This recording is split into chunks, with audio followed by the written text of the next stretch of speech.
Hello guys, അപ്പോൾ കുറേ നാളായി വീഡിയോസൊക്കെ പോസ്റ്റ് ചെയ്തിട്ട് കുറച്ച് മടി പിടിച്ചിരിക്കുകയാണ് കേട്ടോ. അപ്പോൾ ഞാൻ വന്നിട്ടുള്ളത് എൻ്റെ ഹസ്ബൻഡ് നീണ്ട 1.5 വർഷത്തിൽ കാത്തിരിപ്പിനുള്ളിൽ ദുബായിൽ നിന്ന് വരുവാണ് എന്നെ കാണാനായിട്ട്.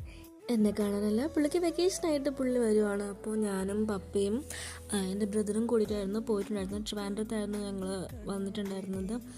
അങ്ങനെ 2:40 എത്തുമെന്ന് പറഞ്ഞ ഫ്ലൈറ്റ് 1 അവർ ലേറ്റായിരുന്നു. ഞങ്ങളവിടെ പോസ്റ്റായിരുന്നു. പിന്നെ ഞങ്ങൾ പുറത്ത് പോയി ചായയൊക്കെ കുടിച്ചിട്ട് പിന്നെ കയറി വന്നിട്ടുണ്ടായിരുന്നു കേട്ടോ. അങ്ങനെ ഞാൻ ആൾക്ക് വേണ്ടി ഒരു ബൊക്കെയൊക്കെ ഉണ്ടാക്കി വെച്ചിട്ടുണ്ടായിരുന്നു കേട്ടോ. എൻ്റെ ഫ്രണ്ടാണ് ഉണ്ടാക്കി തന്നത്. ആൾക്ക് പ്രത്യേകിച്ച് എക്സ്പ്രഷനൊന്നും കാണത്തില്ല, പക്ഷേ എൻ്റെ ഒരു സാറ്റിസ്ഫാക്ഷന് വേണ്ടിയിട്ട് ഞാനത് ഉണ്ടാക്കി വെച്ചു. അപ്പോൾ അതാ വരുന്നു എൻ്റെ കഥാനായകൻ, എൻ്റെ ഹസ്ബൻഡ് മിസ്റ്റർ സബിൻ ജോസഫ്. അങ്ങനെ ഞങ്ങൾ മാച്ചിങ് ഔട്ട്ഫിറ്റൊക്കെ ആയിട്ട് നിൽക്കുവാണ്. സത്യം പറഞ്ഞാൽ പുള്ളി വരുന്ന സമയത്ത് ഞാൻ അവിടുന്ന് മാറി നിന്നിട്ടുണ്ടായിരുന്നു കേട്ടോ. ഒളിച്ച് നിൽക്കുമായിരുന്നു. അപ്പോൾ പുള്ളി എന്നെ നോക്കുന്നുണ്ടായിരുന്നു. അങ്ങനെ ലാസ്റ്റ് ഞങ്ങൾ കാണുകയാണ് സുഹൃത്തുക്കളെ.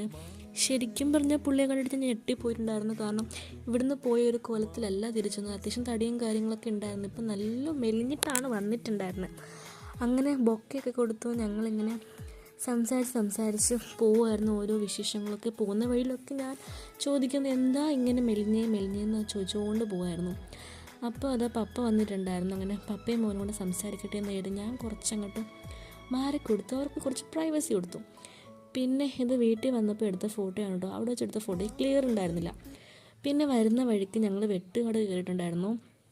ഞങ്ങൾ റിലേഷൻ ആയിരുന്ന സമയത്ത് കുറേ ആഗ്രഹിച്ചായിരുന്നു ഇവിടെ പോകണമെന്ന്, പക്ഷെ അപ്പോഴൊന്നും പോകാൻ സാധിച്ചില്ല. പക്ഷെ ഇപ്പോൾ ഇങ്ങനെ വന്ന് നിൽക്കുമ്പോൾ ഭയങ്കര സന്തോഷമുണ്ട്. പിന്നെ അവിടെ നിന്ന് പ്രാർത്ഥിച്ചിട്ട് ഞങ്ങൾ നേരെ വീട്ടിലേക്ക് വന്നിട്ടുണ്ടായിരുന്നു. പിന്നെ അനിയനെ വീട്ടിലാക്കിയിട്ട് ഞങ്ങൾ ഹസ്ബൻഡിൻ്റെ വീട്ടിൽ വന്നിട്ടുണ്ടായിരുന്നു. അപ്പോൾ ഇനി ബാക്കി വിശേഷങ്ങളുമായിട്ട് നെക്സ്റ്റ് വീഡിയോയിൽ കാണാം.